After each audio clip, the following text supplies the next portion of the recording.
Are you cooking for one or two and you feel like it's not worth it? Listen up.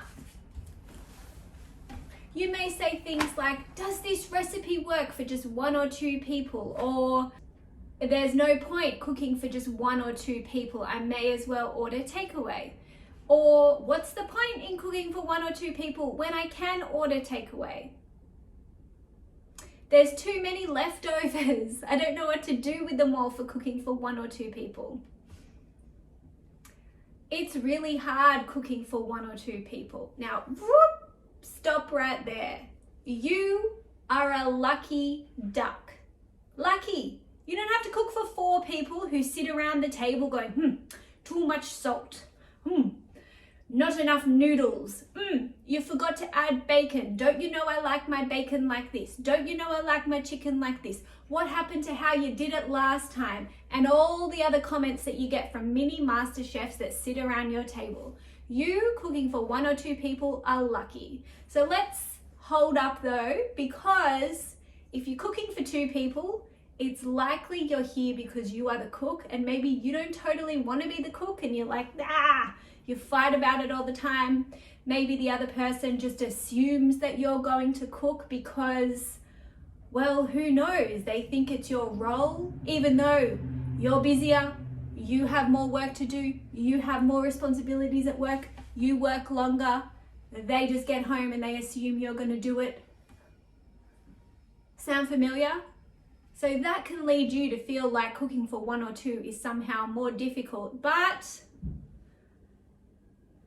you know what happens? Do you know what happens? You go and have a baby, and then you got to think about them. You've got to think about pureeing the food so they can actually digest it without choking. You got to think about where they are on the allergy schedule, and have you introduced eggs or dairy or fish or nuts or every different type of nut that there is, because you can't do it all at once. You need to worry about what other people think. Did you cook their bacon the right way? Don't you know that they like it crispy? You need to think about how the little toddler is going to handle your epic spicy, so spicy laksa that you make. P.S. They're not. You need to think about that. There are so many extra complications. This is what I'm trying to say. So many extra complications, complexities, all that comes into it when you add in more and more and more people. So what's really underlying this I only cook for 1, I only cook for 2 excuse? Well, probably your skills. You're probably not loving cooking, and if you're not loving cooking, it's because you don't have the right skills, or you're not allowing the mental space to actually cook properly.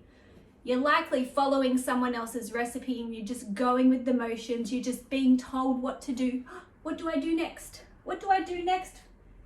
Recipe on my phone. Tell me what to do. I couldn't possibly freestyle this. It's likely underneath it all, you got some cooking issues going on. You don't understand basic foundations. You don't understand flavor. You've never given yourself the bandwidth to go, do I like this? Should I add more salt?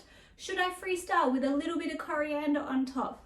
Or basil, or pesto, or feta, whatever it is. So many options to go with.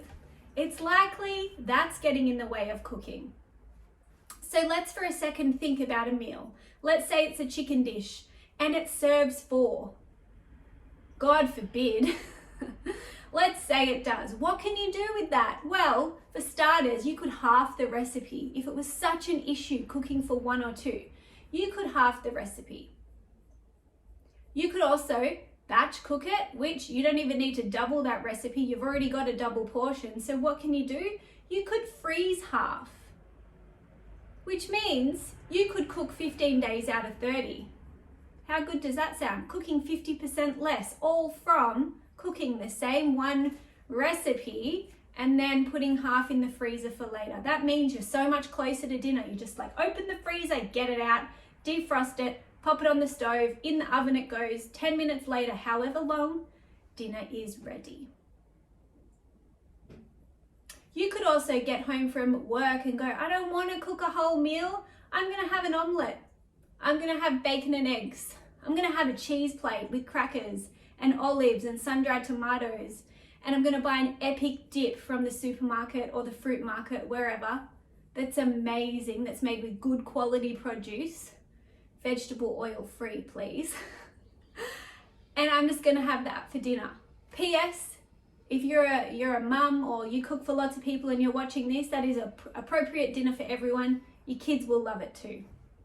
You have so much more freedom in the kitchen.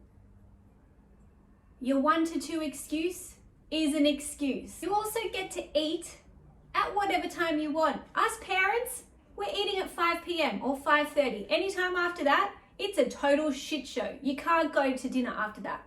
You got to be there at the table, otherwise they're too tired to eat, and then they're too hungry to eat, and then they're too tired and hungry to eat. And I'm painting the worst picture of parenthood. It's not really that bad, but there are so many extra complexities in there that when you say to us, I'm only cooking for 1 or 2, it's the hardest thing in the world, where they're going, oh my God, we love it. We wait for the night when everyone is out so we can cook for 1. We wait for it. We love it. We get to do whatever we want. Take the opportunity while you can. And if you're someone who wants to have kids, you want to start a family, wonderful. Come and join us. But don't wait.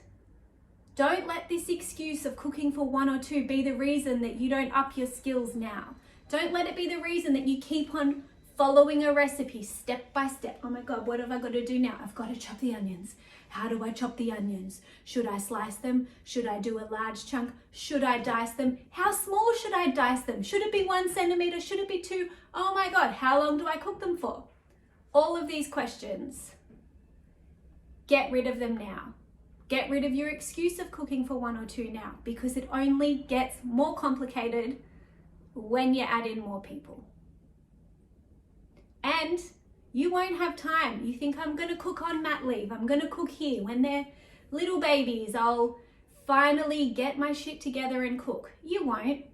You have so many extra responsibilities. People who say that never cook. It's just pushing it back.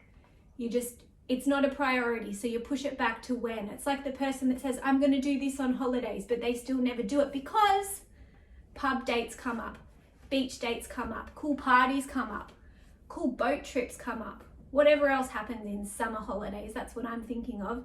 Anything that's way cooler than doing the thing that you have been procrastinating on doing. So the next time you see that serves for button, you know exactly what to do. You're going to half it, you're going to batch it, put it in the freezer for later, or you're just going to flick it off altogether and go, ha ha ha, I'm so lucky, I can do whatever I want right now.